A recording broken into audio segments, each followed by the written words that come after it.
ابو ہریرہ رضی اللہ عنہ سے مروی ہے کہ رسول اللہ صلی اللہ علیہ وسلم نے فرمایا، جانتے ہو مفلس کون ہے؟ صحابہ نے کہا، ہم میں مفلس وہ ہے جس کے پاس نہ درہم ہے نہ دینار، نہ کوئی ساز و سامان۔ آپ نے فرمایا، میری امت کا مفلس شخص وہ ہے جو قیامت کے دن نماز، روزہ اور زکوٰۃ لے کر آئے گا۔ ایک شخص آئے گا جسے اس نے گالی دی ہوگی، کسی پر تہمت لگائی ہوگی، کسی کا مال کھایا ہوگا، کسی کا خون بہایا ہوگا اور کسی کو مارا ہوگا۔ اس شخص کی نیکیوں میں سے اسے بھی دے دیا جائے گا اور اسے بھی دے دیا جائے گا۔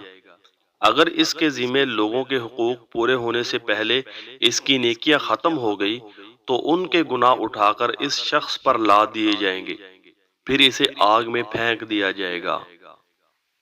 سہل بن ابی حسمہ سے مروی ہے، انہوں نے کہا کہ میں نے نبی صلی اللہ علیہ وسلم سے سنا، آپ منبر پر فرما رہے تھے، 7 کبیرہ گناہوں سے بچو۔ لوگ خاموش رہے، کوئی شخص نہ بولا۔ آپ نے فرمایا، کیا تم مجھ سے ان کے بارے میں سوال نہیں کرو گے؟